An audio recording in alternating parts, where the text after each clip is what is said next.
맞아요. 하루에 한 번씩 해야 되는데. 우리 예은 학생 경제 수업 좋아하잖아요. 아, 좀 어렵긴 한데 그게 제일 재밌는 것 같긴 하고. 들으면 재밌죠? 그쵸? 듣기 전에는 어려운 것 같은데. 네. 맞아요. 그게 이 경제 교육의 매력이에요. 오늘의 주제는 뭘까요? 비트코인. 맞아요. 비트코인이 오늘의 주제고, 지금 이제 시청자분들한테 조금 양해를 구할 거는 마이크를 잠깐 분실이 아니라 어디 놓고 온 것 같기도 하고, 그래서 이게 소리가 조금 안 좋을 수 있습니다. 양해 좀 해주세요. 자, 비트코인에 대해서 오늘 이제 얘기를 할 텐데, 비트코인을 얘기할 때는 어쨌든 명분이 있어야 되잖아요. 뭐 때문에 비트코인을 얘기한다. 이 비트코인 오늘 주제를 가지고 온 명분은 바로 처음으로, 역사상 처음으로 11만 달러를 돌파했기 때문에 가지고 왔습니다. 여기 기사를 보면은 비트코인 사상 첫 11만 달러 돌파. 요걸 이제 우리나라 돈으로 하면은 얼마일 것 같아요? 환율을 잘 모르고. 이거 우리나라 돈으로 하면은 대략 1억 5천만 원 정도쯤 됩니다.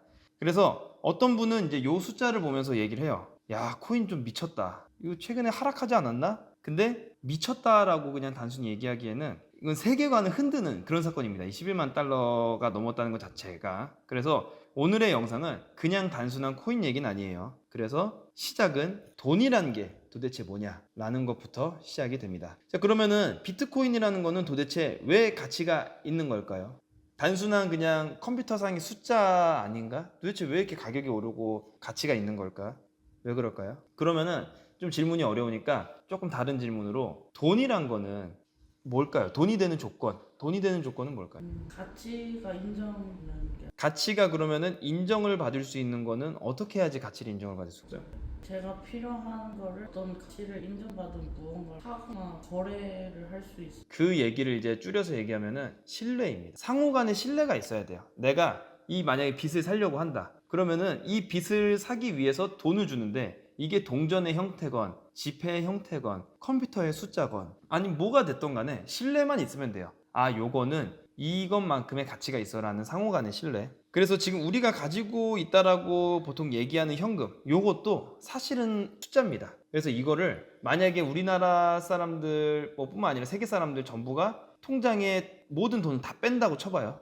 모든 사람의 통장에 있는 돈을 빼도 돈을 다 뺄 수가 없습니다. 예를 들면은 모든 사람이 자기가 가지고 있다고 생각하는 돈 자체가 뭐 100원인데, 그럼 100원을 다 뺄 거야 라고 모든 사람이 얘기를 했을 때 모든 사람이 다 그 100원을 갖지 못해. 왜냐면은 그냥 숫자에 불과하기 때문에 그래. 애초에 실물이 아닙니다. 그리고 이 돈이라는 거는 그 숫자가 신뢰가 있는 거고, 그 신뢰를 바탕으로 해서 경제가 돌아간다고 보면 돼요. 그래서 이게 조금 더 단편적인 예시를 들어주면은 이 세상에 지폐로 된 현찰이 만약에 딱 100원 있다고 할게요. 그리고 이 현찰을 철수가 가지고 있습니다. 그래서 철수가 은행에다가 100원을 넣었어요. 그 지폐 그대로. 그리고 영희가 돈이 필요해서 은행에서 30원을 대출을 받았습니다. 그럼 아까 전에 우리가 가정한 게 이 세상에 있는 돈이라는 거는 100원이라고 했고, 그 100원을 전부 다 철수가 가지고 있다고 했고, 철수가 은행에 맡겼다 그랬는데 영희의 30원도 생겼어요.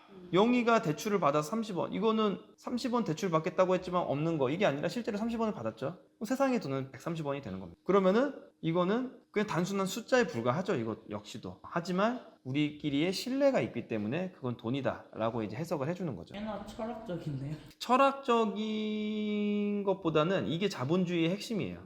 자본주의의 핵심은 신뢰고, 신뢰라는 거를 바탕으로 해서 이렇게 대출이라는 게 가능한 거고, 대출이라는 게 되다 보니까 돈은 거의 무한대로 증식이 돼요.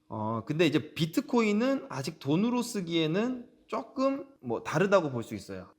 여기 지금 예시를 보면은 뭐 역세권 방 3개 주택이 14코인 뭐 이렇게 뭐 얘기가 나오는 것도 있는 것처럼, 실제로 돈으로 쓰고 있는 아주 소수의 사례도 있는 것 같아요. 이게 한국 사례인가요?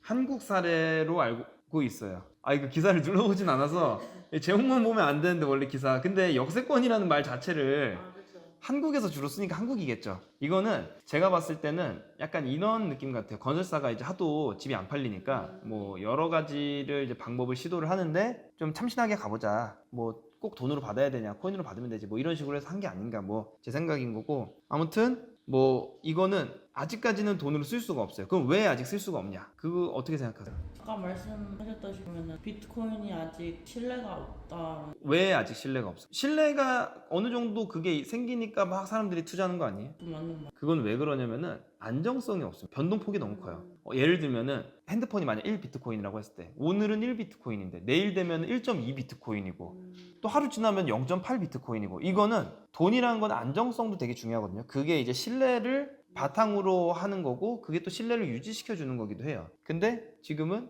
그게 안 되다 보니까 아직까지는 뭐 쓰기가 어려워요. 그러니까 변동폭이 너무 커서. 근데 아무튼 간에 현재 이제 투자 자산으로서는 가치를 어느 정도 인정을 받다 보니까 수요가 느는 거고, 수요가 느니까 이제 가격이 오르는 거겠죠. 자, 그러면은 비트코인은 어떤 것 때문에 수요가 더 많아질 거라는 믿음이 있어서 계속 사람들은 투자를 하는 걸까요? 왜 그러니까 사람들이 지금 결국에는 투자를 하는 사람들은 지금 수요보다 더 늘 거라고 생각을 하기 때문에 투자를 하는 거잖아요. 그러니까 가격이 더 오를 거라고 생각하는 거기 때문에. 어떠한 전망? 그건 이제 왜 그러냐면은 사람들이 점점 자본주의에 많이 익숙해졌어요. 예를 들면 예은 학생 같은 경우도 지금 많이 어리지만 이렇게 반강제적으로 이 경제 교육을 받다 보니까 자본주의에 대해서 조금씩 배워가고 있어요. 알게 모르게. 근데 이건 예은 학생뿐만 아니라 많은 사람들이, 실제로 젊은 사람들이 자본주의에 대해서 많이 배워가고 있어요. 익숙해지고 있고 경제 공부라는 걸 많이 하고 있는데, 돈이라는 건 아까 숫자에 불과하다 그랬어요. 근데 베네수엘라나 짐바브웨 같은 정부를 보면은 이게 정부라고 해서 믿을 수가 있나? 정부에 대한 신뢰가 일단 사라졌어요.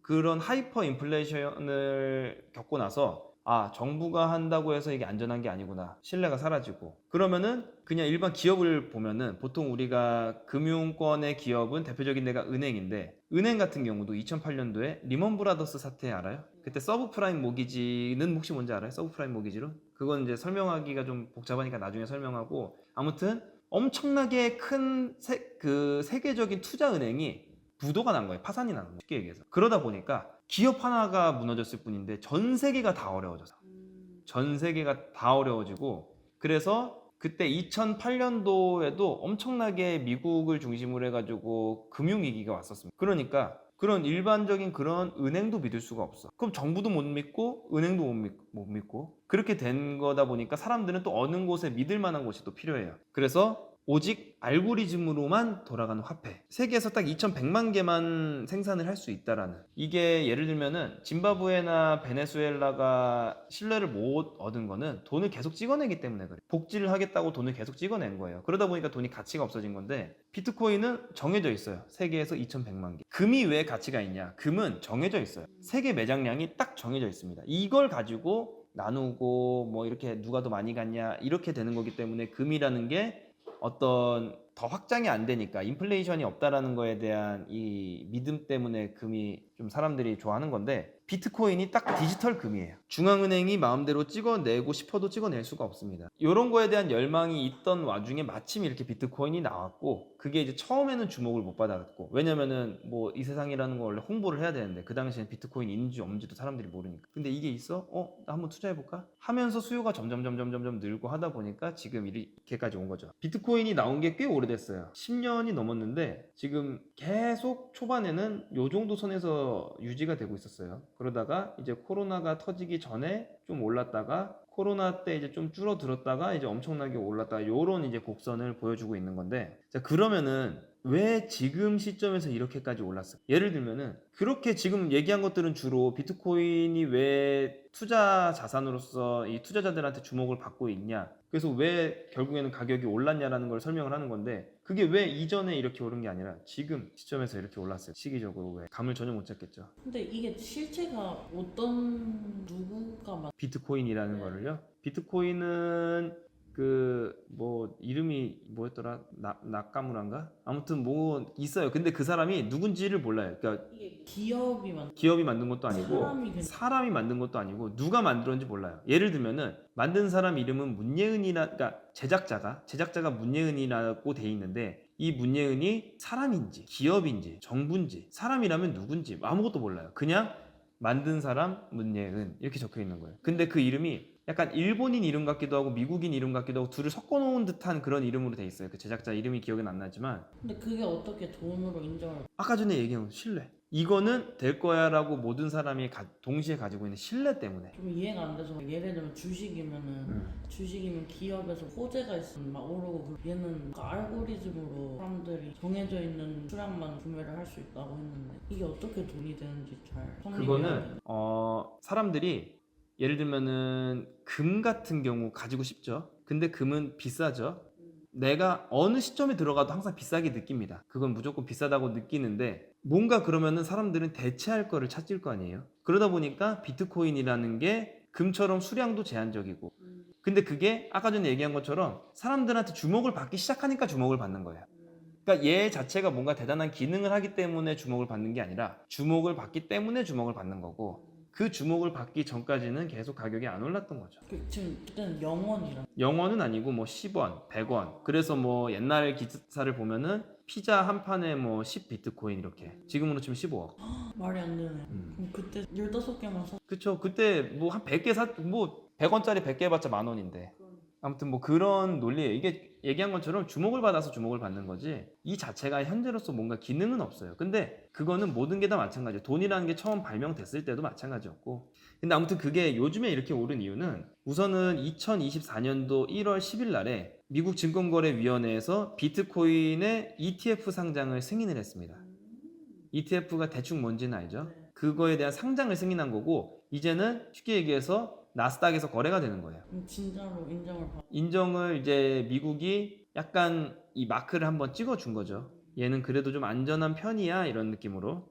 그래서 이 코인이라는 것 자체가 원래 이제 비제도권에 있기 때문에 매력적이었는데 반대로 비제도권에 있기 때문에 항상 불안함이 있어요. 근데 그거에 대해서 이제 그 미국에서 어쨌든 간에 공식적으로 승인을 해줬으니까 매력은 조금 떨어졌겠지만 반대로 안정성은 좀 늘어났다. 그렇기 때문에 그게 가격을 이렇게 올리는데 조금 이바지한 게 좀 있고 이 ETF 상장이라는 것 자체가 아무튼 코인이 아니라 금융상품으로 이제는 해석을 한다라고 이제 보면 되는 거예요. 그것뿐만 아니라 이제 그 상장 자체가 이게 뭐 가격을 오르는 요소도 되지만 상장을 하게 되면은 월가 우리나라로 치면은 뭐 여의도 증권가 이런 데서 돈이 이제 쫙 들어가는 거죠. 슈퍼리치들의 돈이 막 들어가기 시작하는 거예요. 그러니까 그전에는 기관 투자자들 예를 들면 우리나라로 치면 뭐 KB투자증권 이런 데서 코인을 투자할 수는 없을 거 아니에요. 근데 이게 이제 코스피에 들어왔다. 그러면 이제 얘는 코인 투자할 수 있으니까 그런 데들은 돈이 얼마나 많아요.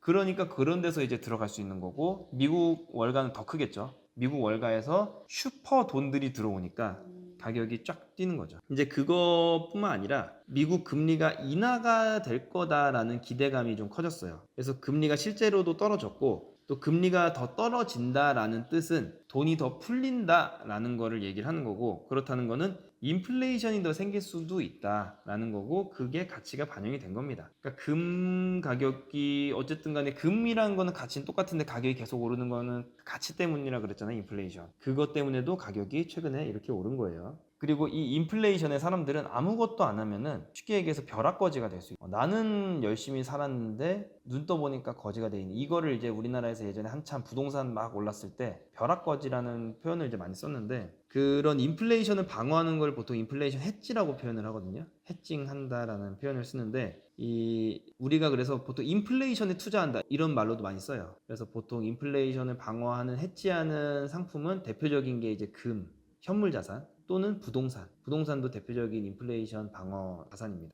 이제 그것뿐만 아니라 이제 아직 러우 전쟁이 끝이 안 나고 있는데 이게 계속 끊임없이 이어지다 보니까 사람들은 안전 자산을 계속 찾게 돼요. 그러니까 미국 달러를 가지고 있다고 안전하다 이런 인식이 좀 줄은 거죠. 근데 이제 비트코인은 세계적으로 어쨌든 간에 똑같은 시세를 공유하기 때문에 이건 안전하다라고 이제 어느 정도 믿고 있는 거고 그렇게 된 가장 대표적인 원인 중에 하나가 옛날에 아까 전에 리먼 브라더스 얘기했죠. 리먼 브라더스 사태 때 미국이 그거를 어쨌든 잘 극복을 했어요. 극복을 했으니까 지금 미국이 강대국이 다시 또 된 건데 극복한 방법 중에 하나가 양적 완화였어요. 양적 완화 기억나요? 양적 완화 뭐였죠? 돈을 뿌리는 거.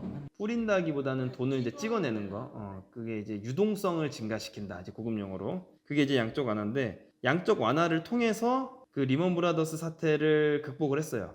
지금 시중에 1조가 있는 거를 가치를 낮춰버려가지고 부채를 이제 줄여버리는 뭐 약간 이제 그런 식으로 이제 해결을 한 거고 그러다 보니까 이제 사람들은 뭐 미국은 해결이 됐지만 개인은 예를 들면 10억 자산가가 갑자기 5억 자산가가 된 느낌이랑 똑같은 거니까 신뢰는 떨어지죠. 그러다 보니까 비트코인이 이렇게 인기가 있는 거고 그래서 이 비트코인을 이제 잘 이해를 못하는 분들이 아직 많은데 사실 요거 이해의 범주는 아니지만 요거 이렇게 생각하면 조금 편해요. 그러니까 미술품 같은 미술품이라는 것도 어떤 우리가 저 미술품을 가지고 우리가 뭐 떡볶이랑 바꿔 먹지는 않잖아요. 이 미술품을 돈으로 바꾸고 돈으로 바꾼 거를 떡볶이를 사 먹은 것처럼 비트코인도 약간 그런 개념이라고 보면 돼요. 미술품에 투자하는 것처럼 나 저 그림 좋네, 나 저 코인 좋네 하면 이제 투자를 하는 그런 개념이라고 보면 돼요. 이게 지금 환급이 되나요? 현금? 거래소를 통해서 바로바로 되죠. 예. 그래서 뭐 실용성은 전혀 없습니다. 현재로서는.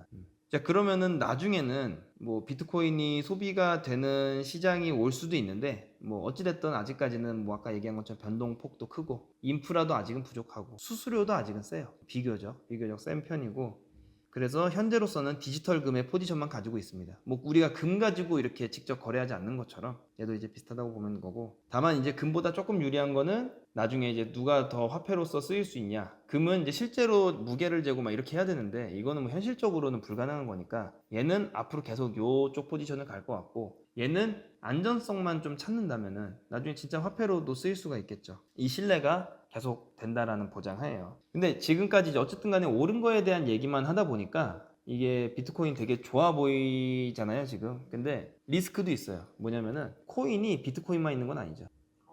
이더리움도 있고 리플도 있고 한 뭐 수백 수천 개는 될 거예요. 그러면은 우리가 아까 전에 비트코인이 가장 매력적인 거라고 했었던 게 2,100만 개만 생산이 되기 때문에라고도 얘기를 했는데, 사실은 그 대체제가 엄청나게 많이 생산이 되고 있으니까 이것도 사람들이 거기에 대해서 뭔가 딱 깨어나는 순간 갑자기 우르르르 무너질 수가 있어요. 그러다 보니까 이게 지금 조금 아슬아슬한 경계를 계속 걷는 느낌은 솔직히 있어요. 그래서 이게 그럼 앞으로 더 오를 거냐? 어떻게 봐요? 당분간은 좀 오르지 않을까요? 실제로 이 대본을 준비한 다음 날에 이제 촬영을 하는데 오늘도 조금 올랐습니다. 그리고 뭐 갑자기 내일 또 떨어질 수도 있고, 이거는 아무도 알 수가 없어요. 만약에 공짜로 돈이 있으시면 투자하실 돈이 공짜로 생긴다고. 비트코인을 투자를 할 수도 있고 아니면은 뭐 주식에 투자를 할 수도 있고 부동산에 투자를 할 수도, 그거는 뭐 어디다 투자할지는 좀 봐야 되겠죠. 그게 아니라 투자하실 마음이 있는 거예요. 이게 표를 보고 공부를 하셔서. 비트코인은 마음속에는 늘 있어요. 마음속에는 늘 있고, 그래서 실제로 한 요 구간에서 이게 사람이 감이라는 게 오잖아요. 네. 뭐 느낌이 실제로 요 구간에서 비트코인 좀 떨어지면 살까 이 생각은 했었어 솔직히. 진지하게 고민을 했는데 돈이 없어서. 하나당 1.5억. 근데 한 개로 사는 게 아니라 소수점 단위로 살 수 있어요. 그래서 내가 10,000원어치만 살 수도 있고 뭐 10만원어치 살 수 있게 소수점 단위로 사다 보니까 돈은 적어도 상관없는데 돈이 없어서 못 샀어요. 이걸 투자할 만한 지금 요즘에 여력이 안 돼서. 우프네요. 그래서 아무튼 이렇게 이게 오를지 어쩔지는 모르겠지만 확실한 건 하나 있습니다. 세상이 많이 바뀌었다는 거. 세상은 예전하고는 완전히 다른 게임이고, 과거의 경제만 가지고선 미래를 보는 거는 되게 한쪽 면만 바라보고 세상을 보는 거하고 되게 비슷하다고 볼 수도 있어요. 저도 이제 솔직히 비트코인에 대해서 옛날에 좀 많이 비관적이었는데 이게 많이 생각이 지금 열렸다는 것 자체가 조금 그런 거를 저도 열어놓고서 이제 세상을 더 보려고 노력을 하는 뜻인 거고. 그렇습니다. 오늘 수업 재밌었어요? 재밌었어요. 약간 흥미가 생기고요. 이렇게 몇 분으로는 좀 이해가 안 되긴 해서 집 가서 좀 더 찾아보고. 혹시 또 궁금한 게 있으면은 얘기를 하고 그걸로 컨텐츠를 만들 가치가 있으면 그때 이제 투자를 하시겠다. 나도 시간을 쓰는데 노력을 쓰고. 알겠습니다. 그러면 나중에 또 봐요, 예은 학생. 안녕.